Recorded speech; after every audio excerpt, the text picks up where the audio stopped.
It all started on a frosty Monday, February 2nd. Dick had been driving trucks for years and had just gotten a job delivering goods for a warehouse in Kansas. That evening, he hopped into his shiny, giant truck and set off at 3 p.m. The sun was starting to dip and the air was crisp. Dick was determined to finish his delivery in one night. He didn't like the idea of stopping to sleep on the roadside. As the dark sky stretched above him, Dick kept driving. The road seemed endless, and there weren't many other cars around.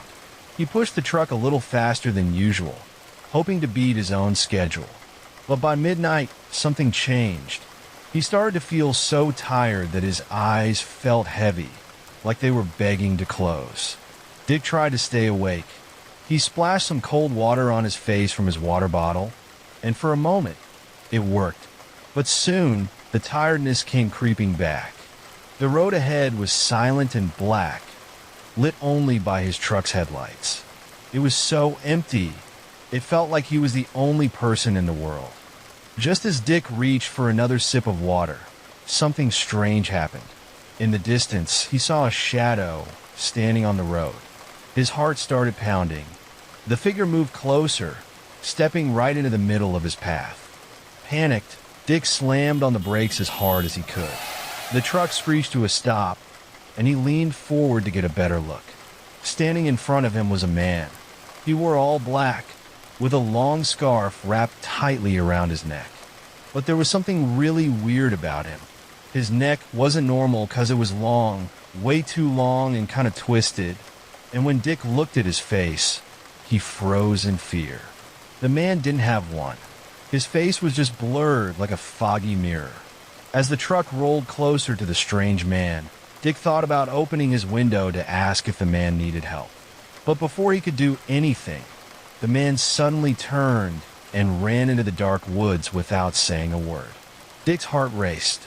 It was so strange, but he didn't stop to think about it for long. He pressed the gas pedal and kept driving, hoping to leave the creepy moment behind. Just a few minutes later, something else happened that made his skin crawl. Out of nowhere, something dashed across the road in front of his truck. At first, he thought it was a big animal, maybe a deer. But as it disappeared into the trees, he realized it looked like another person. This time, Dick didn't slow down. He was too scared and just wanted to get out of there as fast as he could. Even though he was nervous, Dick couldn't fight how tired he felt. His eyes were so heavy, and his truck started to drift a little into the wrong lane a couple of times. He knew it wasn't safe to keep driving. With about 40 minutes left to go, he decided he needed to stop. He carefully looked around for a good place to rest, and soon found a small gravel spot by the side of the road. It looked like it might be a quiet rest stop. Dick parked his truck, leaned his seat back, and let out a deep breath. Finally, he closed his eyes, hoping to shake off the strange night and get some sleep. Less than an hour later, Dick woke up suddenly. He didn't know why, but he felt really uneasy, like something wasn't right. His chest felt heavy, and he couldn't shake the strange feeling. Trusting his instincts, he reached out to turn on his truck's headlights. As the bright light lit up the area in front of his truck, Dick's heart dropped. There, standing right in front of him, was the same man, and it's the one with the long neck and black scarf. But this time, Dick could see his face clearly. The man had the creepiest smile Dick had ever seen, stretched unnaturally wide across his face. His eyes were huge and stared right at Dick through the windshield, never blinking. The man didn't move, didn't make a sound. He just stood there, frozen, with that horrifying smile. Dick's hands shook as he started the truck's engine. Without thinking, he pressed the gas pedal and sped out of the clearing as fast as he could. The tires slid on the gravel as he raced back onto the road. He didn't dare stop again until he reached his destination. Once he parked, his body felt so tired that he collapsed into his seat and fell asleep in the truck, too drained and scared to think about what had just happened. The next morning, with sunlight streaming through the windows, everything felt safer. But the memory of the man still lingered. Dick tried to convince himself it was just his tired mind playing tricks on him. Maybe he was so exhausted that he started seeing things that weren't real. But deep down, he wasn't sure. The man's long neck, wide smile, and piercing eyes were too vivid to forget. Even now, the thought of that eerie figure sends shivers down his spine, making him wonder if something truly strange was waiting for him on that dark road. On a chilly winter evening, Adam was on his delivery route, just like any other day. Adam worked as a UPS driver, and his job was to take packages to people's homes. Most of the time, he liked his job, but sometimes it could be a little spooky, especially during the winter when it got dark early. Like when it happened in 2010, on a quiet Thursday in a small town in North Carolina.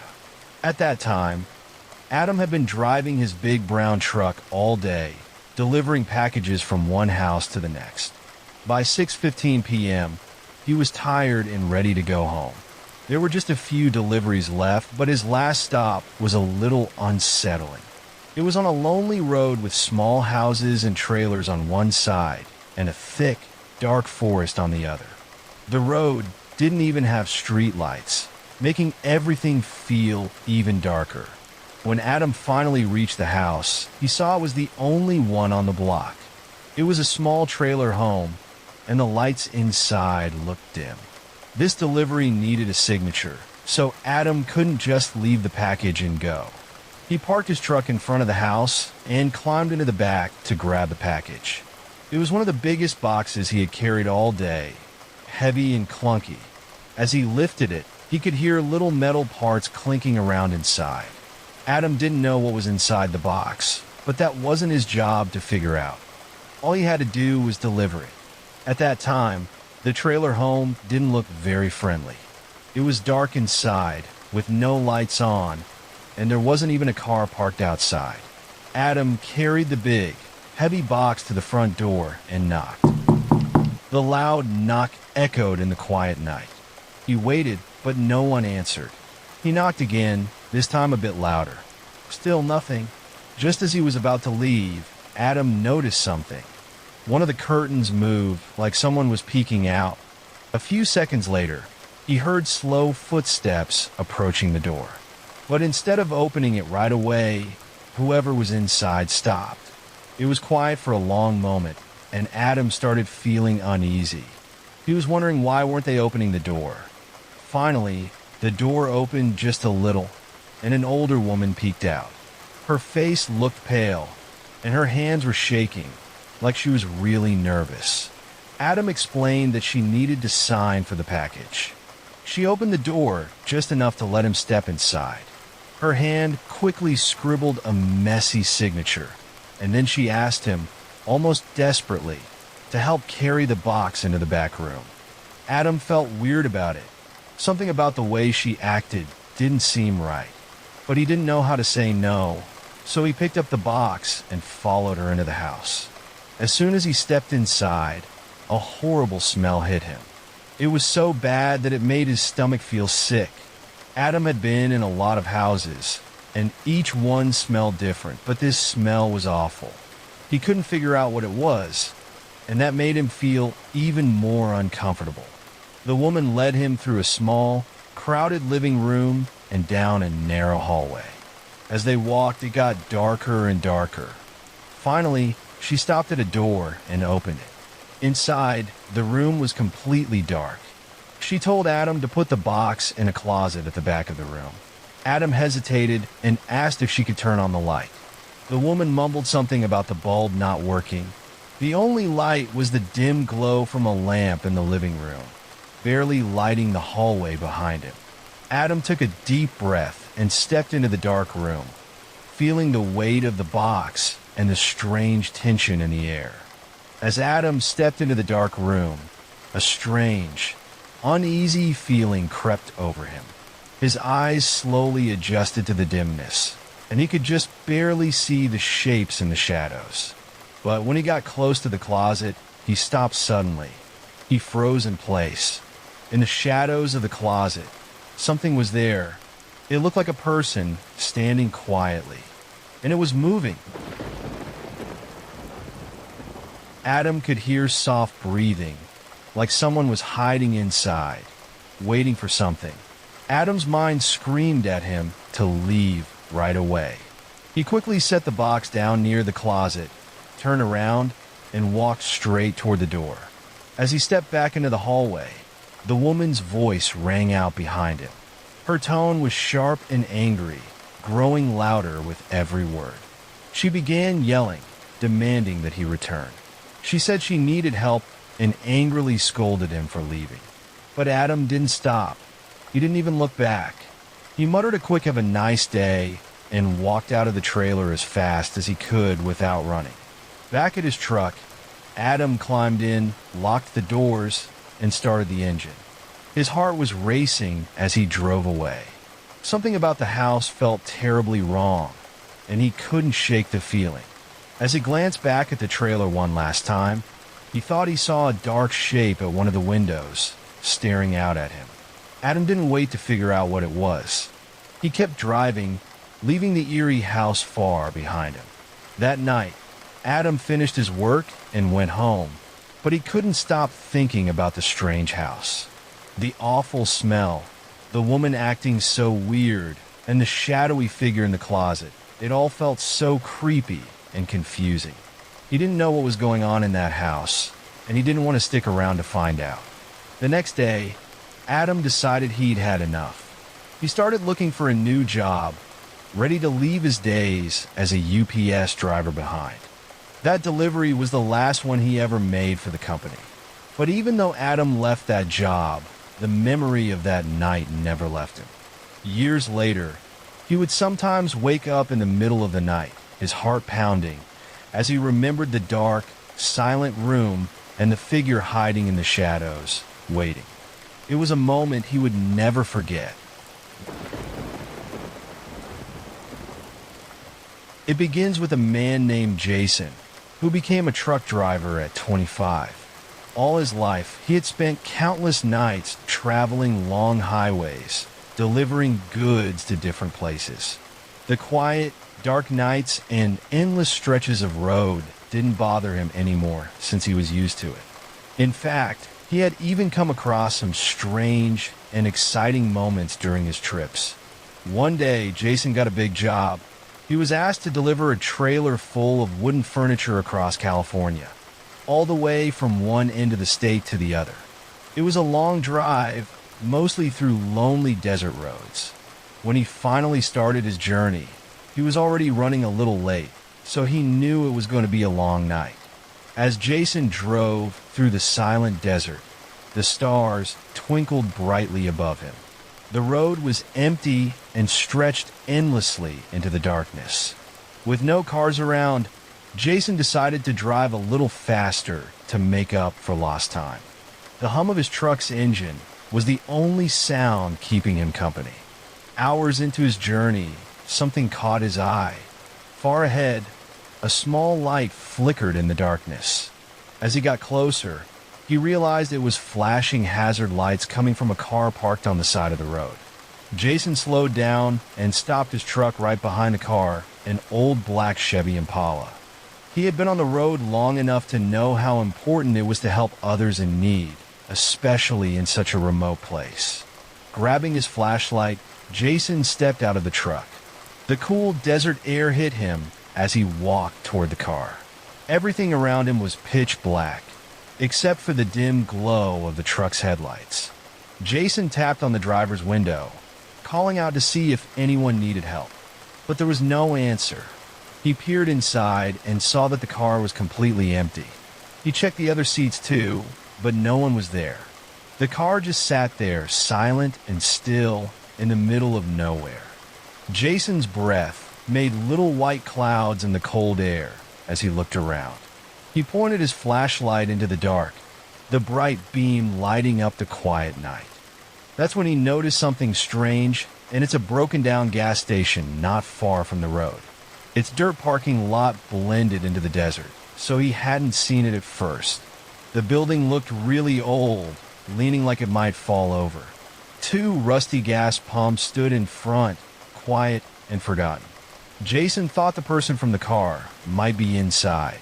He decided to check. As he walked toward the building, his boots crunched loudly on the dirt, the only sound in the still night. When he reached the gas station, he saw the door was stuck open. He took a deep breath and stepped inside. The flashlight lit up what used to be a small store. Dust covered everything, and the shelves were empty and broken. A bad, rotten smell filled the air, making Jason feel sick. He called out, saying the car was outside and asking if anyone needed help, but no one answered. His voice just bounced back to him. The quiet made Jason feel nervous, and he started to shiver. Then, he heard a soft sound like someone moving their foot on the floor. It came from the far end of the store. He pointed his flashlight toward the sound, lighting up a row of empty shelves. Jason tried to stay calm and said he was there to help, but he felt more scared. Then, something happened. A deep, scary whisper came out of the dark, making Jason's heart race, telling him to get out. At that moment, Jason froze. The words were clear and frightening, spoken slowly like they were meant to scare him. His heart pounded, and then he heard something else, and it's a slow, heavy breathing coming from the corner of the room. His flashlight quickly pointed toward the sound, but there was nothing there. His whole body told him to run. As he turned to leave and head back to his truck, a loud scream tore through the air. It was sharp and desperate, like a woman crying out in pain. Jason's blood felt cold, and he stumbled backward, unsure if the scream was real or just his imagination. Without waiting to find out, he ran to his truck as fast as he could, his boots kicking up dirt along the way. He jumped inside, slamming the door behind him. Jason's hands shook as he grabbed his phone and called 911. His voice trembled as he tried to explain he was at an old, abandoned gas station on a lonely desert road. The dispatcher told him to stay on the line, but Jason's eyes darted back toward the parked car. Suddenly, its headlights flickered on. The engine roared to life, and the car sped off, throwing gravel into the air as it disappeared into the darkness. Fear washed over him. He hadn't seen anyone get into the car, and the night made it impossible to see what was happening. The dispatcher told him to stay where he was until the police arrived, but Jason couldn't ignore the feeling pulling at him. Even though every part of him said not to, he grabbed his flashlight and ran back into the gas station. The room was silent now, and the sound of Jason's footsteps echoed in the emptiness, making his fear grow. Slowly, he walked toward the back of the store, where he had heard the breathing. His flashlight's beam moved across the floor until it stopped on a dark stain. Jason froze. It was fresh blood. His heart raced as he stared at it. There was no body, but the blood told him something terrible had happened there. Finally, the state troopers arrived, their flashing lights cutting through the night.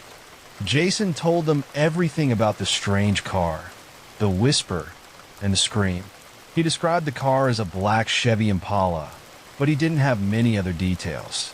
The driver and the woman who screamed were nowhere to be found. The officers carefully collected samples from the bloodstain and searched the area, but Jason didn't think they would uncover much. That night stayed with Jason for a long time. He couldn't stop thinking about the scary whisper, the desperate scream, and the blood on the floor. It was a mystery he couldn't explain, and it reminded him how strange and dangerous the open road could be. The memory haunted him, and he wished he could forget it.